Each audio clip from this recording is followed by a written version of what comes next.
Welcome back to an all new episode of the All Immigrant Podcast. I'm your host, Abin, and I'm once again joined by my co host, Vivek. How are things, my friend? Things are good. It's a beautiful Sunday in Chicago. I'm enjoying the last summer here, presumably, so no complaints. So, Vivek, can you do the honors today of introducing our guest, please? Absolutely. Um, I would like to introduce Priscila Heller. Priscilla is a close friend of mine. She's a classmate actually of mine from school.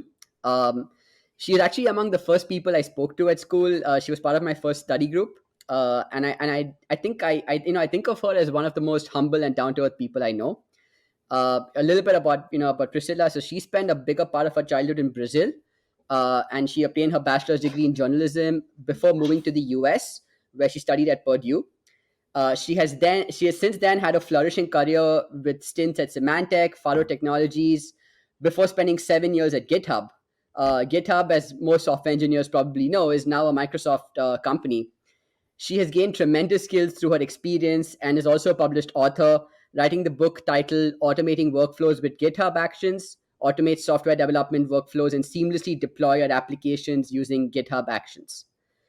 She recently left her comfortable job at GitHub and she's joined a company that connects the world's applications with APIs and service mesh across any infrastructure. Priscilla believes in the power of technology, education, and communication. She considers democratization of knowledge and information to be invaluable for the cultural, social, economic, and scientific development of society and humanity. Preet, thank you so much for joining us, and I hope I did justice to the introduction. Wow, Vivek, I'm blown away. Thank you so much. You did a great job there. Appreciate it. I'm so happy to be here. I'm very always humbled to be in your presence. You're such a brilliant mind, and it was really my pleasure to have you on my first study group. I learned a lot from you. So this podcast is already near and dear to my heart. I think there is so much value in learning from immigrants' experiences. There are so many of us, and all of us have different experiences in the world. So yeah, very happy to be here. Thank you very much. So, Priscilla, to get things started, Vivek mentioned that, reading from the intro and from our previous conversations, that you grew up in Brazil. Do you still have any family there in the country? And how different would you say was your life prior to moving to the United States?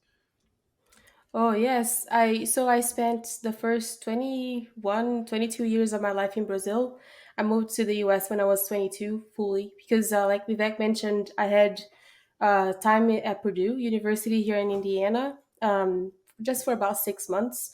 But yeah, I so my entire life, before my young life was in Brazil. I don't have any family here actually from Brazil. Everybody's still there. My mom, my brother, my entire family. So the family I have here is my husband's side. He's American, and so it's very difficult sometimes to maintain my Portuguese vocabulary because I don't practice it as often on a daily basis. Um, so yeah, I started my adult life here, but life is very different in many aspects compared to Brazil because one of the things that kind of shocked me when I moved here is Brazilians, especially like I come from a state called Minas Gerais. It's a very conservative state, very traditional. And so there are certain aspects of the culture that are very opposite. And sometimes because I've been here so long, I only go to Brazil about once a year. When I go home, something still kind of stumped me a little bit. um, the idea of women are still treated in a very different light compared to the US. I feel like when I moved here, even though there are of course many differences between gender, right? um, Women have a little bit more space compared to the Brazilian culture and more respect, especially in the aspect of work, career opportunities. I don't mean to be too political right off the bat, right out of the gate, but uh, the reality is the challenges that there are still in the American society are a little bit toned down compared to Latin cultures, I think, and in Brazil Mm-hmm. specifically. And there's also a huge judgment of the way you look. If you look a little bit younger, people tend to have less respect for what you're saying, regardless of the experience you have or the skills that you bring to the table. So coming to the U.S., if you're willing, a lot of opportunities will come, or you can make them happen. So that was a huge difference for me. The other one, which is a little bit different, actually, I think in Brazil we do a better job at that. I learned over time, and also because of my husband giving me the context. Americans tend to treat everybody in a like a playing field. So it doesn't matter if you're an older citizen or if you're younger. In English, you don't even have a word for uh, like for an older person, right? In Brazil, I could never refer for somebody who's older than me as você, which is you, right? You usually treat them as senor or senhora, Mhm. which is similar to Spanish, right? So in Brazil, we also have, for example, if you go to a bank or to the grocery store, there are lines dedicated to elderly or to pregnant ladies or to people with special needs or disability. And in the US, the first time I came to the grocery store and I saw a retired person or an older person working the cash register, to me that was big shock. Very interesting because I think it's kind of, I don't know if I would say it's similar in India, but we definitely have a lot of like the culture of respect ingrained into ingrained into our upbringing, where we one of the tenets of Indian philosophy as well is obeying your elders, respecting your elders, listening to your elders because they've seen more of the world than you have. So I think from that perspective, there is a lot of intermingling, between the Brazil culture and the Indian culture. I do see trends of similarity from what you said, and yeah, definitely that was also a shock to me when I moved here. For personally, when I'm also an immigrant, so I did see that same phenomenon that you just spoke about, where everyone was treated equally. I mean, sure, we do have the handicap parking spots, and we do have some of that stuff in the US, but I get it. At an overall level, it's not quite the same thing. Right. Something else that in class actually kind of brought back a memory for me. One of the classes we had, we were talking about, I think it was an Unilever case that we were studying. And, Vero she's from Argentina. So even though they're different countries, the Latin culture still kind of permeates most countries in South America. And in Brazil, it's the same. And she mentioned the side, like the corner stores. Oh my gosh, I miss the corner store so much. In Brazil, there isn't a lot of zoning. So, in the US, everything is very separate. So, this is a domestic area and this is a commercial area, a residential and commercial. In Brazil, we don't really have a lot of that. So, they are Yeah. all mixed up. And so, that's something that I also think is very different from here in a matter of entrepreneurship. Um, if, for example, let's say I'm really good at cooking pies, and if I want to start selling pies commercially, I don't have to open like a whole business. I can just start selling pies out of my house.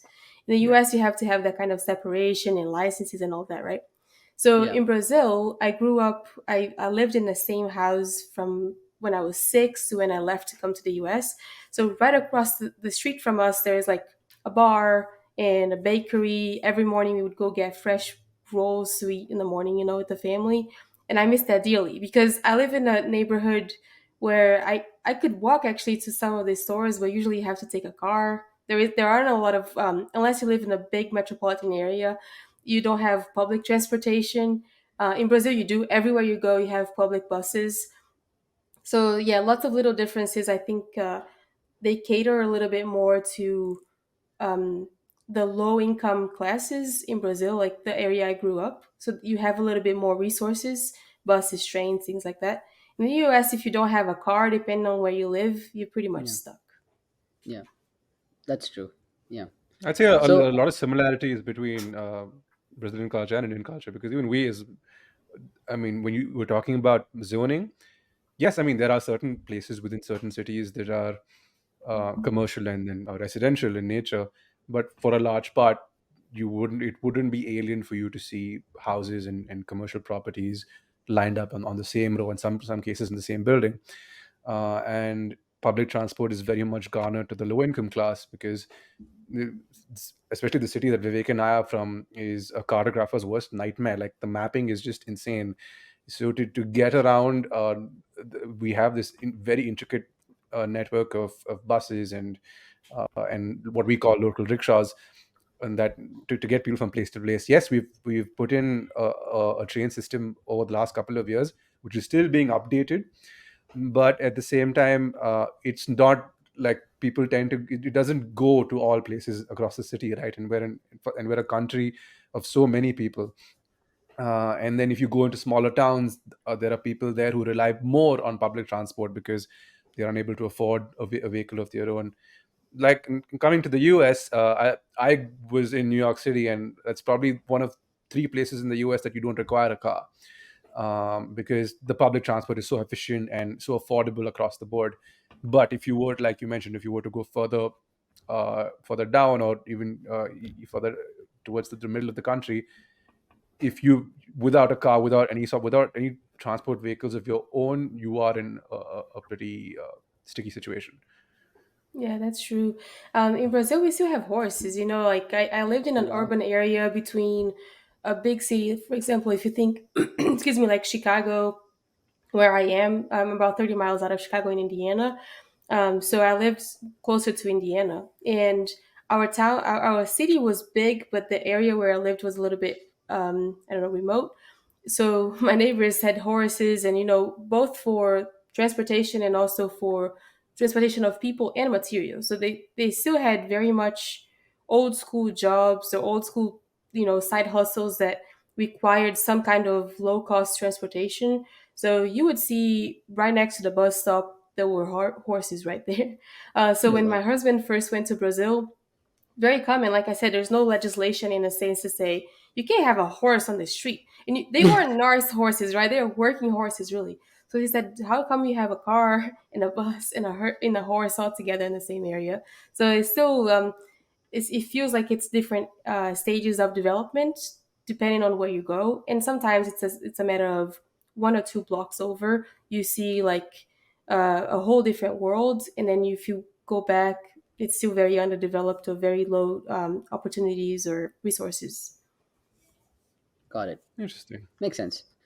So yeah, so you did speak about some of the differences between the US and Brazil, but I mean, I guess it's a two-part question, right? Part one is, how did you incorporate the best of both worlds in your life in the US? And the second part is, what are some of the specific challenges you faced as an immigrant in the US when you moved here?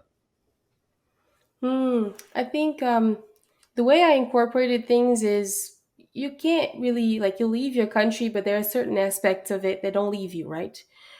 So my mom raised us to know who we are regardless of where we are. So like learn your values, things that you learned when you were a kid, what's important for you, and what's important for your family, right? So you carry your family, you represent them wherever you go. That's a huge value, I think, for Latin culture in general, but for Brazilians too. It's like your family, you honor them, you respect what they've worked for, and you're only where you are because somehow they helped you get there, right? They gave you education and all that. So that's a big one. It's like treat others with respect, and religion also plays a huge role in most Brazilian families. I am not particularly active in any religion. I was born and baptized as a Catholic. So there are still some values of the Catholic religion that I carry for myself. And one of them is just to be nice to your neighbors, right? Whoever your neighbors are, you treat them with respect. I think that's something I try to carry wherever I go. And also, Brazilians are naturally happy, right? I don't know what that is about the culture. Like we go through some stuff, like hardship and challenges and everything, but I still think it's a very happy kind of population and culture. That's something that a lot of visitors that we have from other countries come to Brazil and they say, "Oh, I was so welcome. They are so warm and welcoming to me." That's something I'm very proud of, still carrying wherever I go as much as I can. But on the other question you asked, I think that was a huge culture shock for me here. The difficulty of being an immigrant, in my opinion, is more changing the mindset, right? Coming from your culture. I had never visited another country before I came to the US. So when I came here, I had to be open and observe how people behaved and what was important to them and how that contrasted with who I am. And I think changing that mindset and understanding like some things that I do on my day to day don't work here. There's something, for example, that I still miss dearly. in Brazil on the weekend, you don't have any kind of commitment with time, right? So if you sit to have lunch, you have lunch for hours. The family sits around the table and you just talk and you eat. And when you look at the clock, it's time for dinner. So you just kind of cook something really quickly and then you continue the same. It feels like the same meal, but it's connecting you and your family. It's when you kind of summarize your week and you talk about schoolwork and your parents talk about what they saw at work and plan for the week ahead. So you spend a lot of time, quality time together like that. Uh, Families here don't seem to have as much time together. They don't seem to spend as much time just doing nothing and sitting around and talking about their lives together. To me, that was a huge difference and something I still miss. But in day to day life, there are still some places in the US, most places I think, where immigrants are still second class citizens. There's no nice way to say that. And I'll give you Right. a true example that happened to me.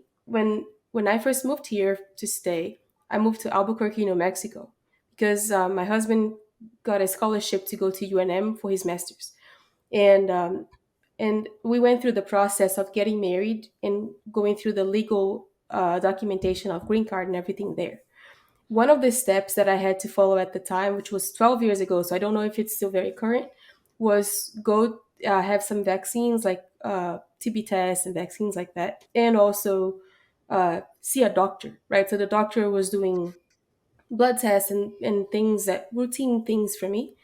That was all fine, but the doctors that I could see were only appointed by the government, and they were terrible doctors. The doctor that I went to, that actually I got an appointment and could afford at the time, his hands were so dirty and he was shaking and he was dressed with like a fishing vest. Mm. He wasn't really wearing like a white coat, like doctors usually have. He poked my arms 9 times because he couldn't really find the vein or really do what he needed to do. He needed help from a nurse. So definitely he wasn't fit to perform his job that day, maybe.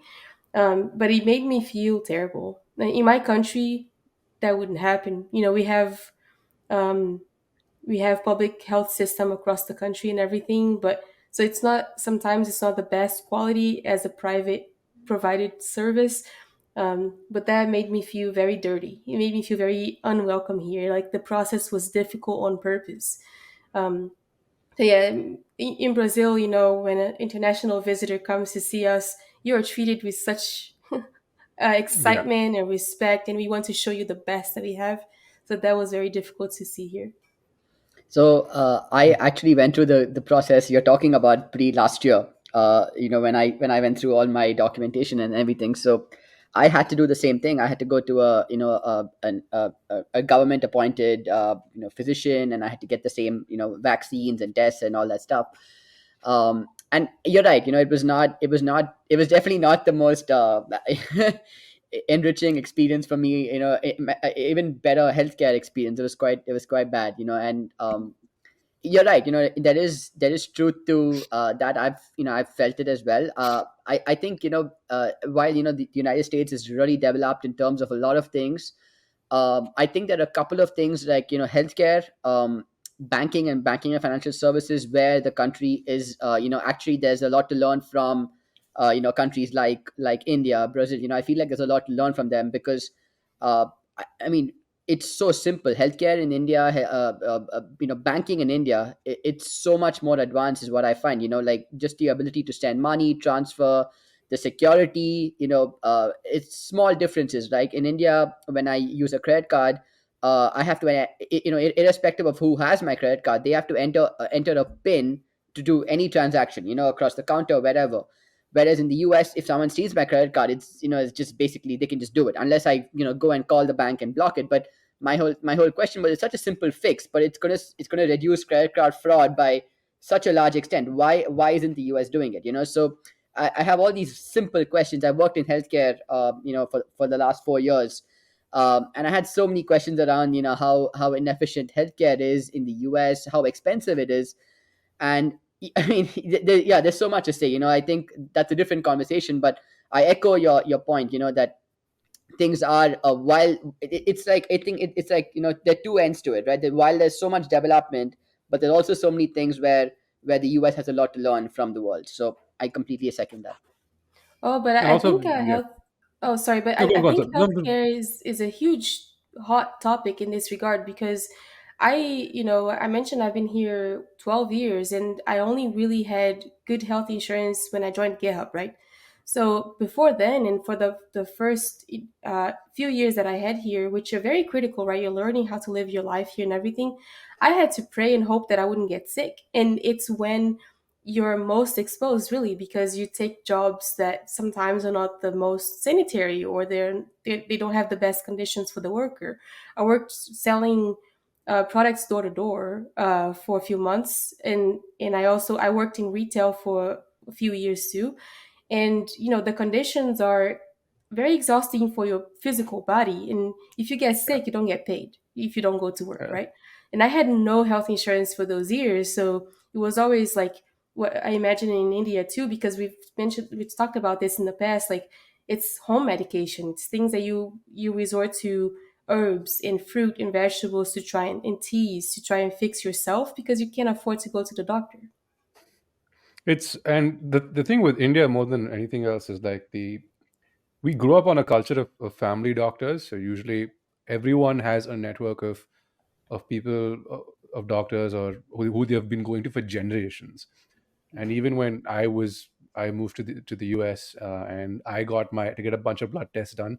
I think anyone who comes from a certain number of countries needs to get their TB test done, the measles and all those tests, right?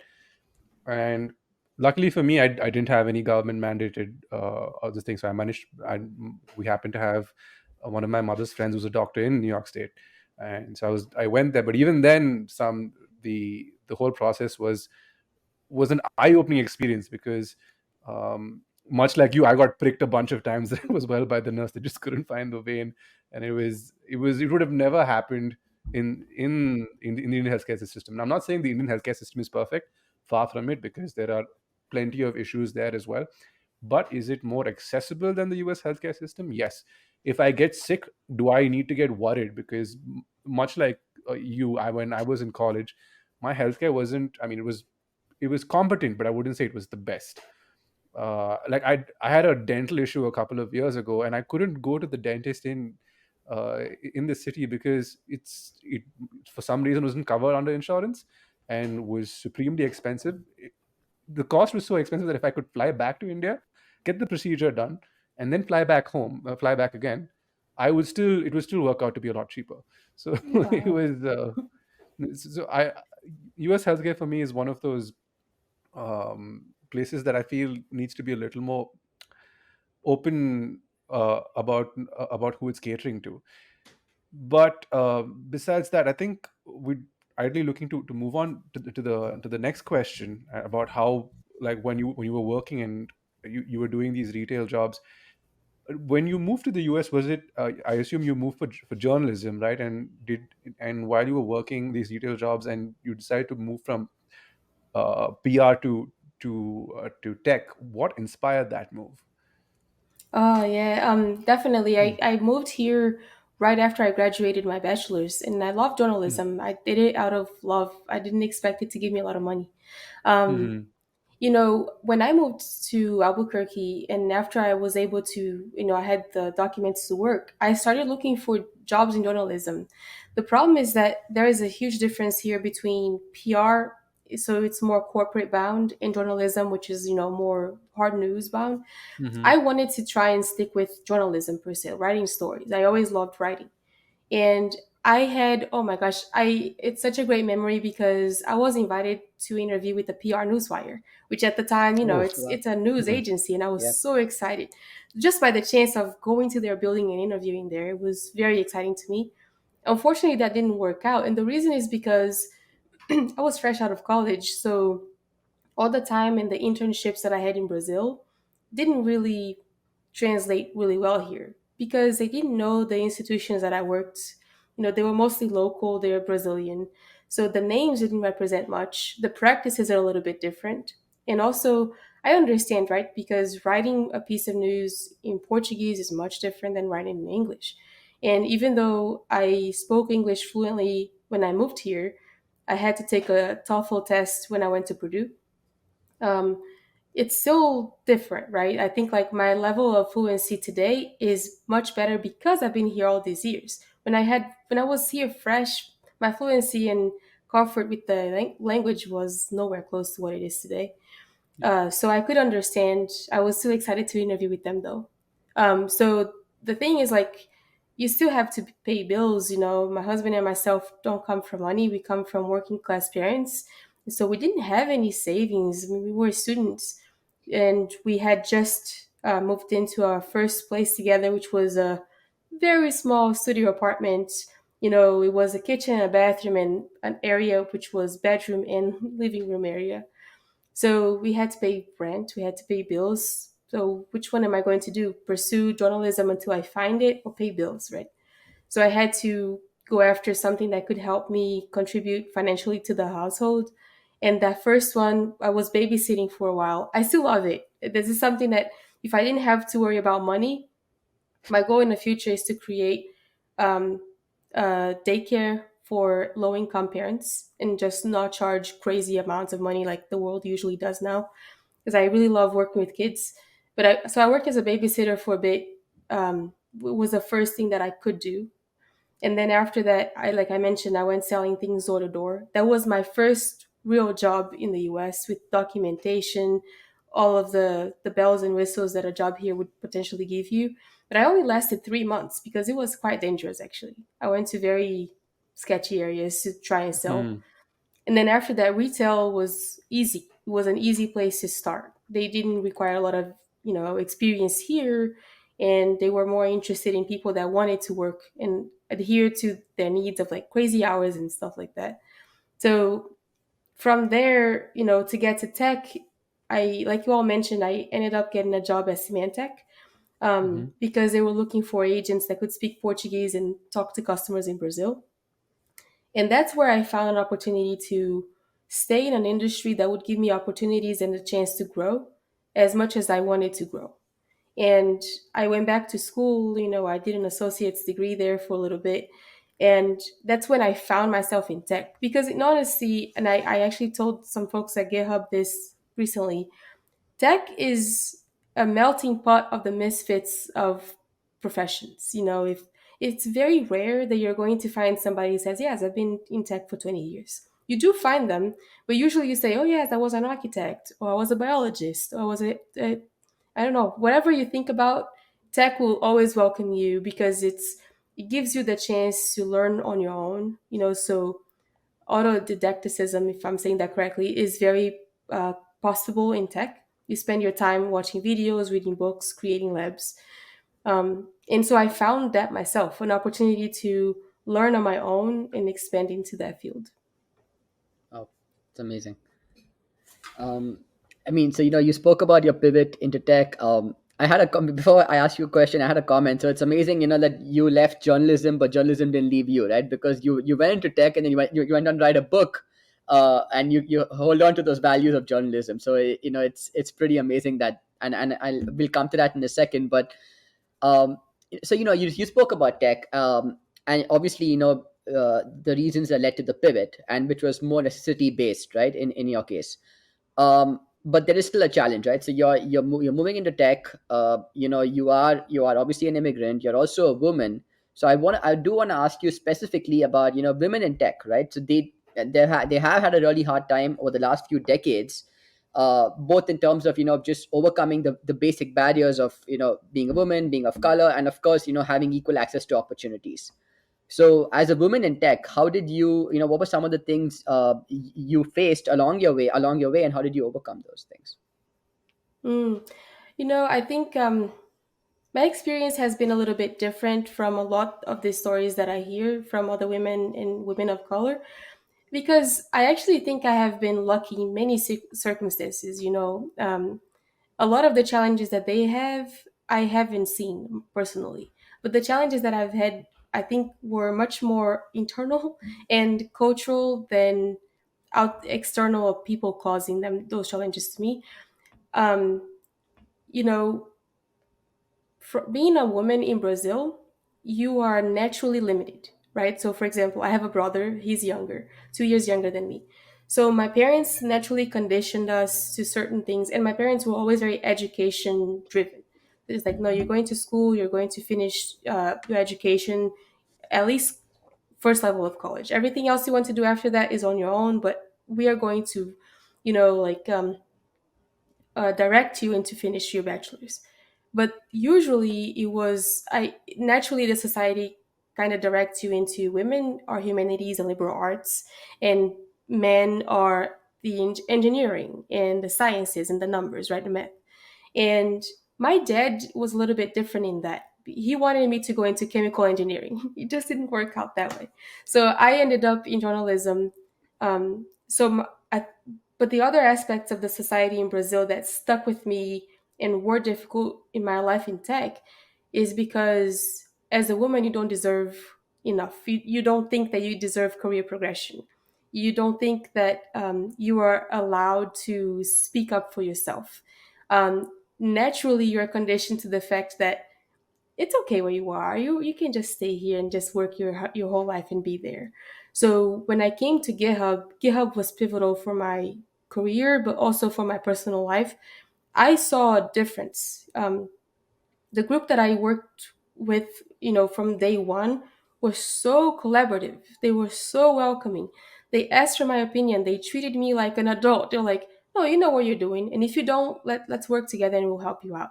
So that's the difference that I mean that a lot of women don't have, right? Yeah. Most of the times you're like, no, you're a girl, you don't know that. Let me do that for you. Or let me teach you that. I didn't have that. I actually, when people said to me, if you don't know this, ask me the question and I'm happy to help. That's where I had that difficulty here. It's like, oh, but if I ask for help, you're going to think I'm dumb. Or if I ask for help, I'm actually bothering you. Yeah. And getting over that took me a few years. The imposter syndrome played a role into that, but it's also the conditioning of the culture I came from. Awesome. I fully get that because that's something I struggle with when you try to ask someone. I mean, you think 100 times before you ask somebody a question because you feel like you know because of the culture you come from where you're like don't ask a lot of questions. So there's a lot of similarities between Brazilian culture and Indian culture, Yeah. especially in the workplace. I think from a women's perspective, it's definitely improving because over the last 20 years or so, there's been leaps and bounds. Yeah. Yes, of course, there is still a section of society that wants women to play only certain roles and stick to that. But even they're opening their minds up a lot more.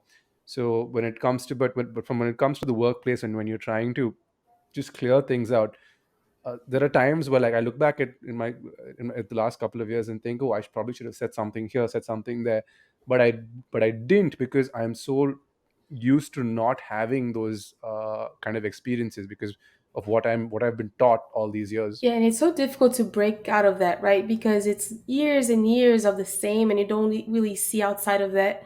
And then when you Yes. do, it's like, but how do I do that? How do I break out Yeah. of that myself?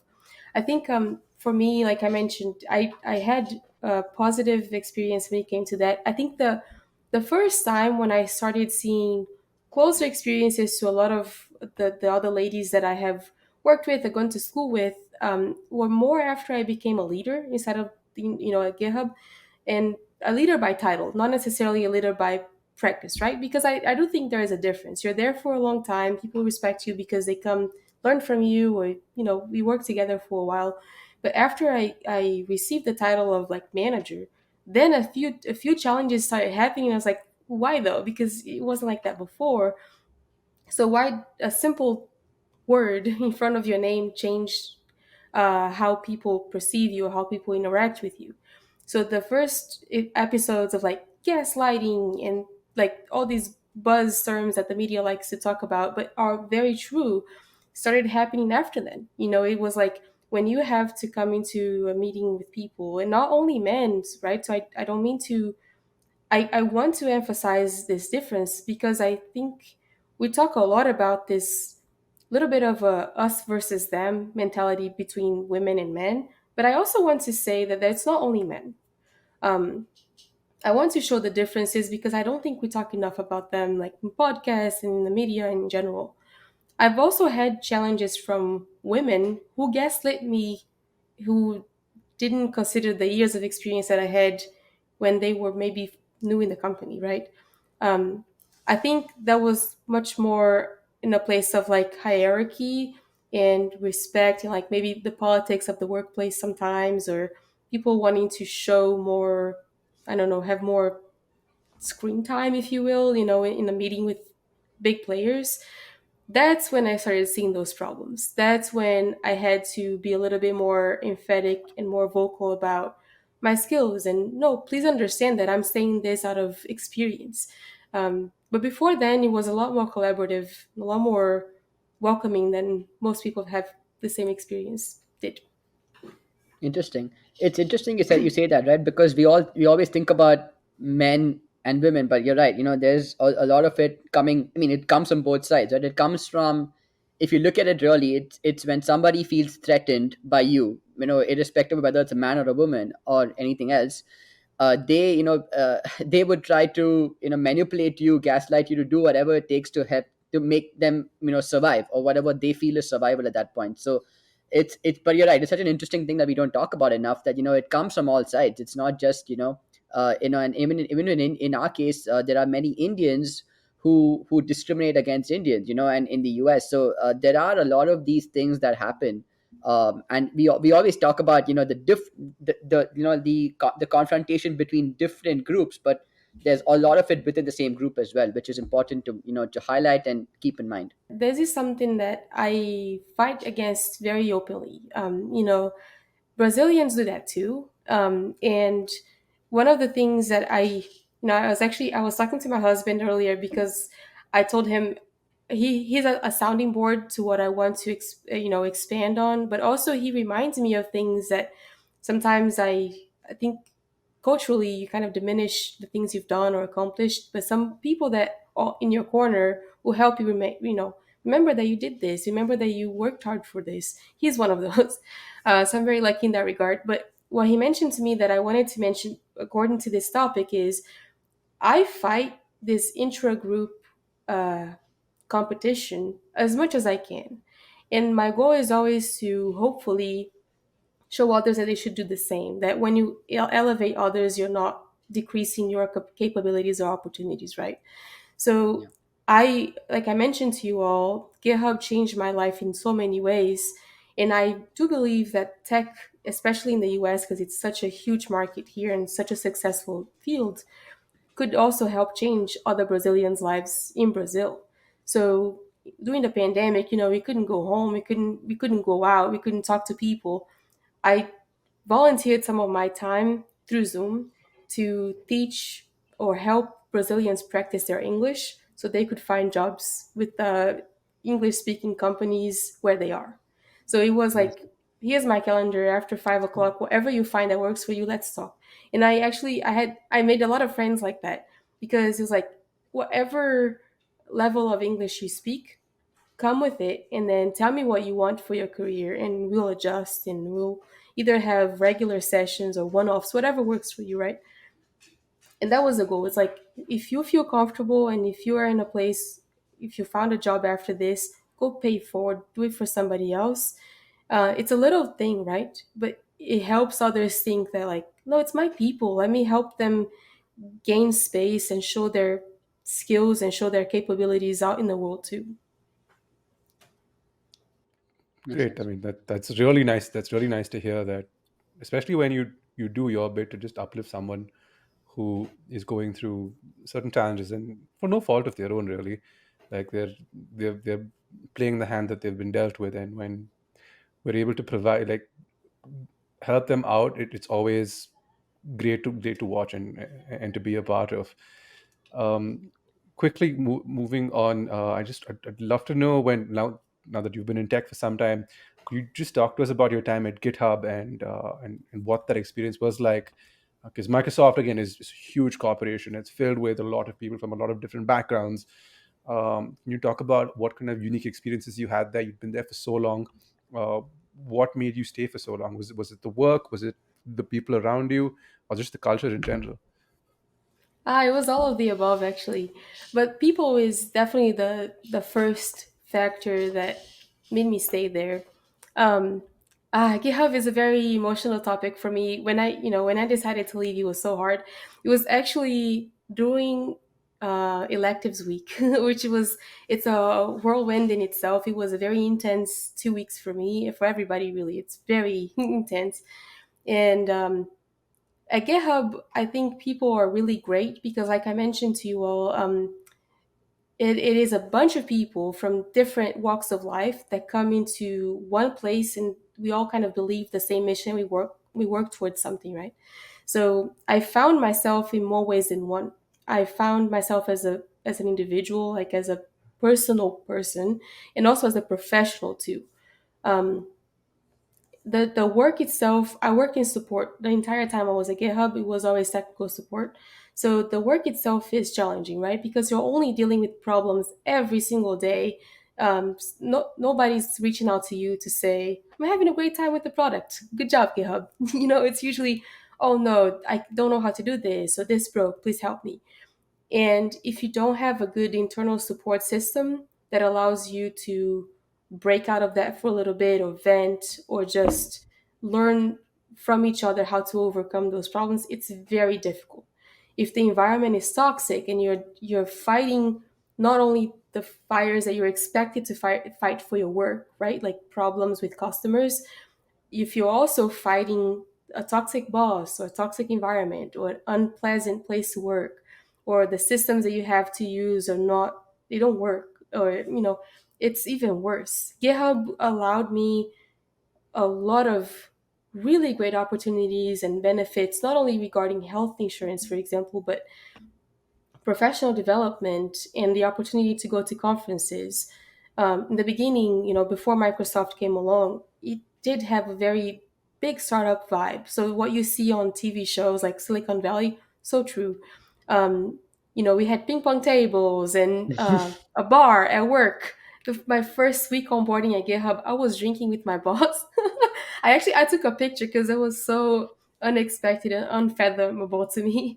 Um, so they really welcome you into a culture of let's really work together towards something here. You're important here, and let's make everybody feel that way. But that was amazing. So GitHub also gave me the opportunity to think differently. For example, like we were talking about, right? Elevating others is something that I never considered before as part of a career. Um, but I was the second Brazilian at GitHub, first woman Brazilian, the second overall, and we found other Latin folks at GitHub in different areas of the company, and we decided to kind of get together and create employee resource group or community of belonging. So the Octogatos is something that I helped create from the ground up.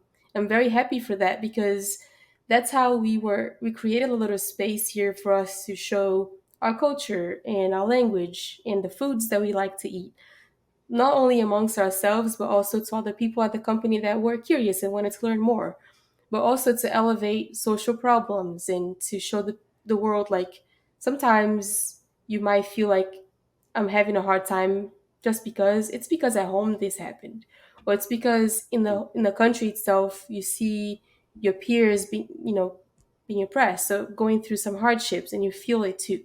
So it was really a great venue for us to show more of our culture and history inside of the company. So that was really a great thing that GitHub allowed me to do and learn from.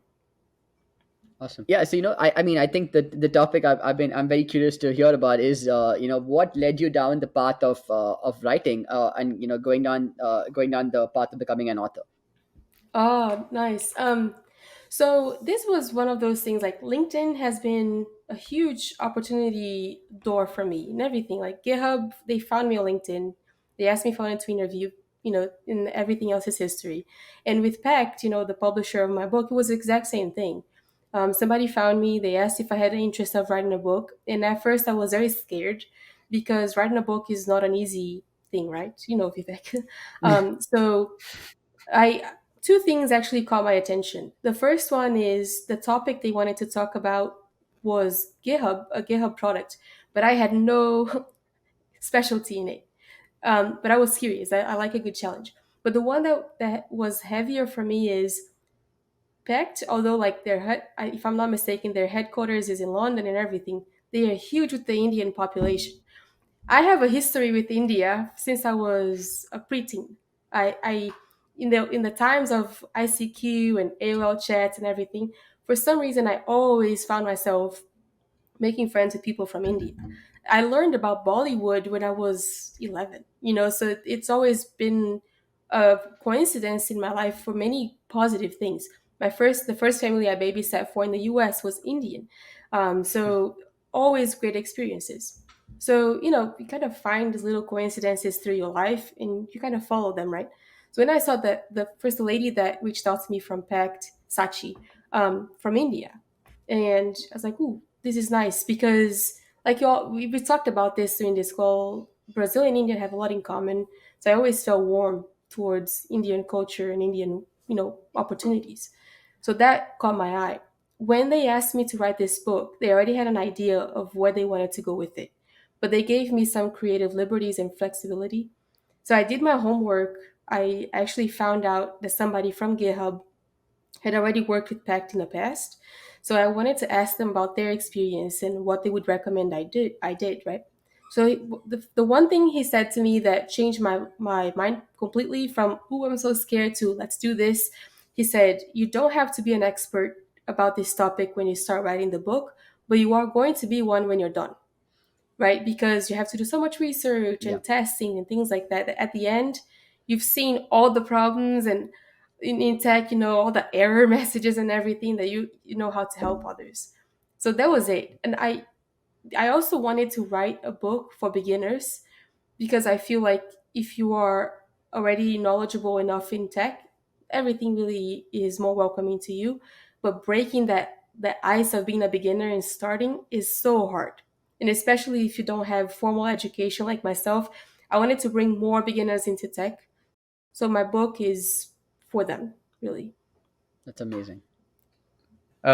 I'll say quickly moving on to the last question, Priscilla. Uh, so why the MBA now? And I'll just try and put a couple of things together. You've recently started a new job at Solo.ai. So what attracted you to both? Well, like why do you choose to pursue an MBA at this point? What uh, Vivek did mention that you've kind of taken an interest in AI over the last couple of months or so. So could you just shed some on light on what led you to take both decisions? Yeah, sure. Mm. The MBA was really a way for me to fill the gaps of my own knowledge, right? Like I became a manager and I identified some gaps that were kind of getting in my way a little bit. I Because I come from a humanities and liberal arts background, everything numbers related is so hard for me. So, you know, financial accounting, statistics, microeconomics, all of those are a huge challenge. I don't know them. No, now I can't say that anymore because the Booth has been great in that regard. Um, but I really wanted to fill those gaps and also be ready for whatever life throws at me next. That's the number one thing that I want to do because every great opportunity that I've had so far in my adult life happened by chance, right? Like I mentioned, LinkedIn, people found me and asked me if I was interested. I want to be ready enough that if another opportunity like that happens, I can say that I am because I'm well rounded enough. That's always my goal. That's also why I became a journalist. As a journalist, you have to be well rounded, sorry, and talk to people, be willing to listen to their experiences. So now I want to do it a little bit more for myself. So that's how I went into Booth. Sorry. Wow. And Booth has been a huge undertake. I'm not gonna lie. It's very demanding, very rigorous, but also it gives you great resources. If you dedicate some time to it, you come out with a lot of new knowledge. And Solo was, oof, it was a leap of faith to be honest, because I love it. The product is very innovative in the market. Um, their approach to the product, which I can't speak well enough about yet because I'm so new to the company. Um, but I do believe in innovation, right? Like I said, GitHub was a very innovative company and product in the market. It still is, and Solo also is. But for me, I wanted to also diversify the experiences that I've had in tech. I could have stayed at GitHub for years, hopefully, and maybe retire there one day. But I also wanted to diversify what I've known about tech itself because I want to make a career out of it. And I want to be able to say that I have worked for companies in different stages, right? When I was at GitHub, I started, it was about 600 employees. Right now, they're about 4,000 or so. And solo was a way for me to go back to what made me really happy in the beginning, which is collaboration, wearing many hats to fix problems and make the company successful, right? They are about 170 employees. So it's back to an experience I had in the past, but just with a different mentality and experience and skill set, really. I'm starting at a startup again, not as an IC anymore, as as a leader. So I'm hoping that I can save some time to the teams now. With the pain points that I've seen before, try to minimize them earlier, and also represent support. Support is a field that's very underrepresented and overlooked, really, and I would like to bring more focus to it and at an early stage of a company to make customers be successful, help the product be better scoped for those customers, and so on. I absolutely love this last answer, especially the part where you answered why you did the MBA, and you said something on the lines of, I want to be prepared for what's next, and that kind of reminded me of this famous quote, right? And I actually have it open here. It says, "Success is where opportunity meets preparation."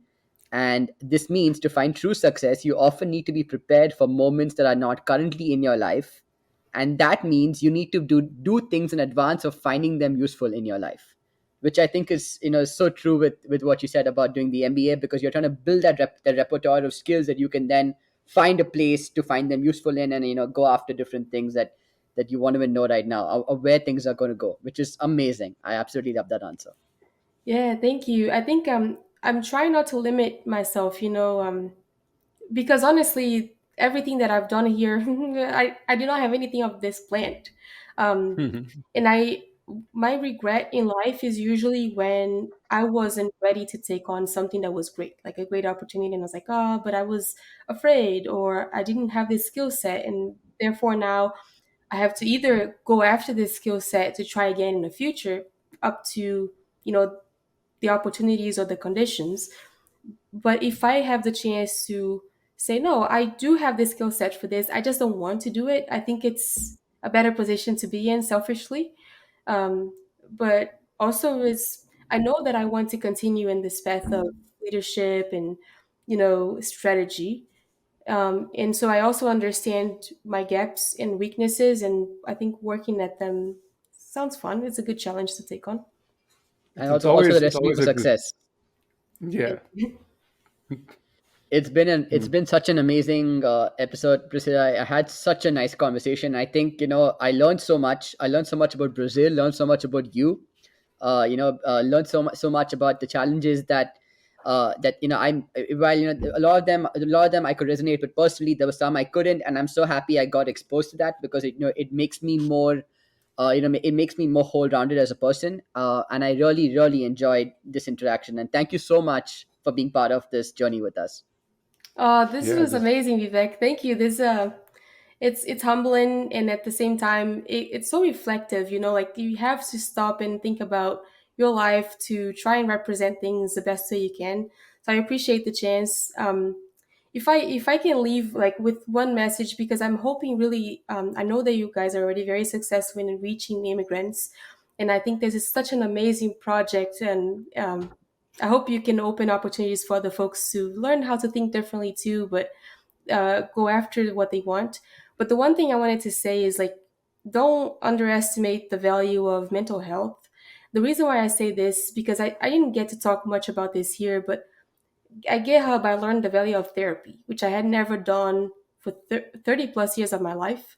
And the day that, GitHub gave me the chance, through benefits and everything, to accept that it was time to do therapy for myself, that unlocked so many things for my own benefit, right?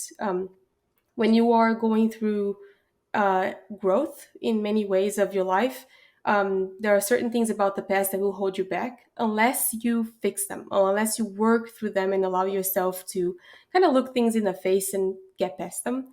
So, as an immigrant, I don't think we have enough conversations about this, right? You're always trying to make a better life for yourself and your family, Yeah, but sometimes it is important to stop and take care of your mind and take care of your feelings. So don't forget about that. Yeah, and very well said. I fully concur because immigrants generally come from societies where therapy is stigmatized. Even up to Yeah, now, there's a lot of people who associate therapy with, oh, he's depressed, or he's it's far from it. I mean, you can go to therapy to just sort out your own feelings, and I think it's essential because you kind of get out of your own head. And when you're an immigrant, when you've just moved, it can be a very overwhelming experience. And I have personally really reaped the benefits of therapy because I've been going the last couple of years. And when I had the opportunity to do so and I found the right therapist, it really changed a lot of aspects about me. It kind of made me a more grounded person. It opened up my perspective to so many different things. I'm not to say that I went in with major issues, but just generally, it's like a cleanse that every couple of weeks that you sit down and you kind of just take note of where you are for the week, or and what and how you're feeling, and how you're processing those emotions. And like, piggybacking off your point about how we're so focused as immigrants in building a life, that we don't tend to look inward and ask ourselves how we're doing, and if we need some time to slow down and just and check in on ourselves. It's extremely important that we do so. absolutely. Yep. Yeah, great. Thank you so much again. This has been Mm. really fun. Great. This was Thank wonderful. you. So thank you so much.